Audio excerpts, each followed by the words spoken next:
by Eoin Brosnan, a renowned Kerry forward in his day from 2001 to 2013, who won 3 All-Ireland medals for Kerry and 7 Munster titles.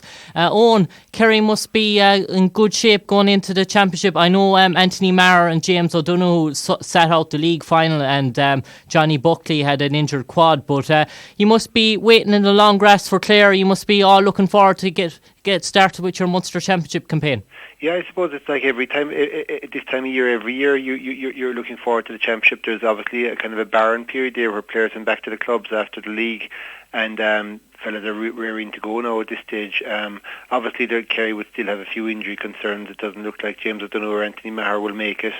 I know that they were away in Portugal this week on a training camp, so really they were away with the clubs the last couple of weeks. There was a lot of championship games played in Kerry between club championship and county championship and intermediates and juniors, so they didn't have that much collective work done over the last couple of months. So I think that the week in Portugal will really benefit them. And that was a week together, and I suppose even as you said, even though most of the Kerry panel have been playing high intensity championship football, so since the league final, so they won't be coming in rusty, that's for certain. But judging Clare or their opponents this time around, Clare got past Limerick in the Munster quarter final. It was probably a game where normally in the past both teams would have had gone toe-to-toe against each other, but Limerick deployed a defensive sort of tactic and Clare had to try and break them down. Normally something you would associate with the likes of Clare and Tip and Waterford and in their day trying to do to Cork and Kerry. So it's very much... if Kerry management were watching that game, there's not really much they could have learned from it, I suppose. Well, I suppose Clare, probably from a Limerick perspective, Clare had a very, very good league, and obviously they had their very good win against Kildare in the final. So Limerick went into that game with nothing to lose, and I suppose that they knew they had to put up a defensive shield. Now I know probably from a Clare point of view, after a very promising league, they probably wouldn't have been happy with their first game out in the championship. But it's often good to get them games out of the system, and they'll come in, let's say, battle hardened and ready, and they'll have found out a few weaknesses that day. So I'm sure that they'll get a lot of benefit from that game as well. Yeah, and if we look at Kerry now, one of the things about Kerry this year has been the transformation of Paul Murphy, moved from his backs position to up front, playing in a forward sort of a role. Is that in relation to maybe Paul Murphy dropping back further on as the championship goes on, or has he played that role with his club? Yeah, it's very hard to know. I suppose he has played that role with his club, and he's a very, very comfortable footballer. I suppose there's a few in the Kerry backs, the likes of Mark O'Shea and Paul Murphy, would be almost you describe as total footballers. You could play them anywhere in your field on their team from number 2 to number 15. But he had been very, very effective with his club.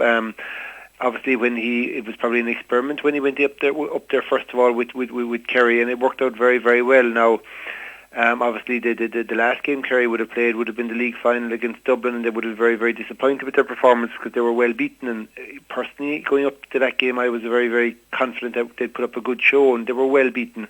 And I suppose the whole Kerry setup was probably a bit, and the Kerry public were probably a bit deflated the way that went. Now, obviously, Dublin are probably above everyone else, so they'd be an extreme example, but you still have to see where will you improve. Now, obviously, from that day, and obviously Anthony Maher, James O'Donoghue, Johnny Buckley back, but I don't know how many of them will be back for the Munster Championship either. So I think probably they'll probably keep Paul Murphy in the forwards, but then at this day and age where the game is so fast, it's very, very hard to get back from a half forward position to try and cover your backs, because the ball has just moved so fast. And one of the key notes about the game last year, the game 2 years ago when Kerry played Clare inside in Cusack Park, was for the first half of that match, Clare went in at half-time ahead, but there was a massive battle, an aerial battle in midfield for puck-outs between both opposing camps.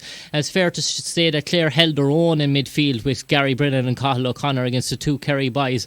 And maybe that's an area that both teams Clare will hopefully target Kerry's midfield with possibly Anthony Maher out and maybe a new role for Kieran Donoghue this year. So how important it is for Kerry to sort of get on top of Clare in midfield, to just maybe dent their confidence or stuff like that? Yeah, well, it's obviously an area where Clare are particularly strong. Gary Brennan is a fantastic player. I suppose just even going from my own experience over the years, the first day out in the championship, we had a few hairy enough days against against Clare, against Tipperary, and against Limerick over the years, where they've really put it up to us for 50-55 minutes before we maybe pulled away to win by a few points towards the end. And I'm sure the next day will be pretty similar. Like that Clare. They had a very, very good league. They'll see a lot of progress in that. Obviously, coming in, I suppose, under the radar after their poor enough performance against Limerick, that they'll come down there. They've got nothing to lose. Now, Kerry, obviously, there's a lot of question marks asked about them after the Dublin game, and it's going to be interesting. And as I said, players really want to get the championship up and running. And is there still, as Eamon Fitzmaurice know his best 15, or is there still positional changes maybe in the backs and maybe the half back line, Peter Griffin, or in relation to full Johnny Lyon? Is there still positions up for grabs maybe in that Kerry half back line, or maybe in the... Yeah, I think that even after the National League, there was a pretty big clear out, we'll say, of a few more experienced players. The likes of obviously Tommy Walsh decided not to be part of the panel. Kieran O'Leary and a few others who'd been around the panel for a good number of years, and they've been replaced by a lot of the promising under-21s. One thing I would be saying, if Kerry are going to improve, they're going to have these under-21s are going to have to step up to the mark. And I suppose with the closed door in training, it's very, very hard for the general public to know what's going on inside, who's pushing for places and whatnot. But a lot will be told out in their training week in Portugal this week. Yeah, and we all know that James O'Donoghue, as you said, won't be playing, and he's a massive loss. And maybe the role might create an opportunity for likes of Paul Geaney again, maybe to come in, or if Donaghy's being played further out, and Cooper, and even Darren O'Sullivan there, who has had a great league up to the final against Dublin. So in relation to that.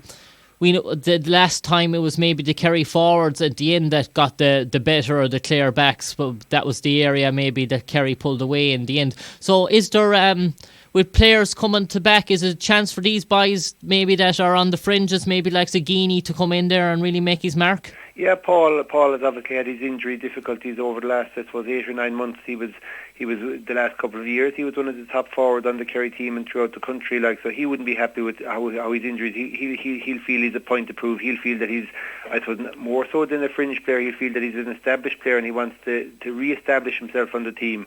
Obviously, the likes of Darren and Gooch and these fellas, they had a super league, and they'll be looking for their form to continue as well. Yeah, and speaking in your day when you played in Munster Championships, the team that outside of Cork that maybe put it up to you back in the 2000s was Limerick, who had a great run, and you had some great battles with Limerick, and you met them in Munster final once or twice. How important is it, though, for a Munster perspective? How do you in Kerry and Cork feel? Do you want Clare and Tipperary to come up to Division 2 and all that, and emerge and provide?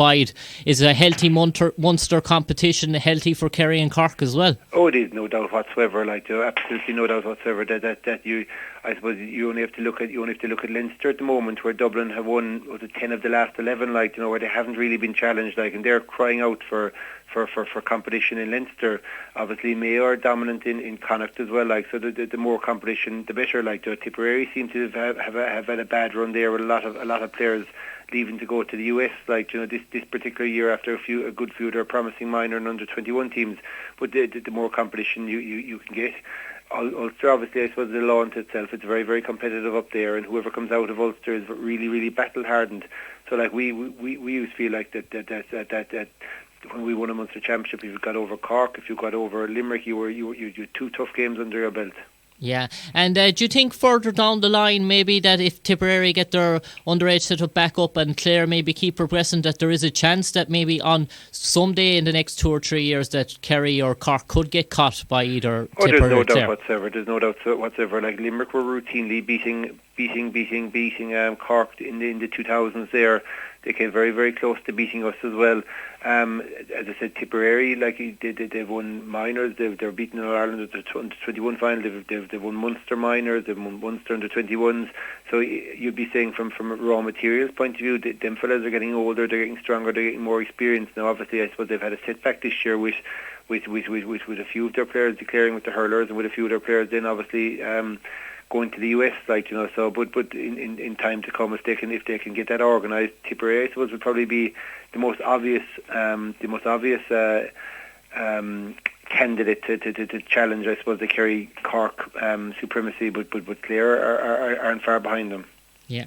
Eoin, it's been a pleasure talking to you, and we wish Kerry all the best in the Munster semi-final. Thank you. Bye now. Right.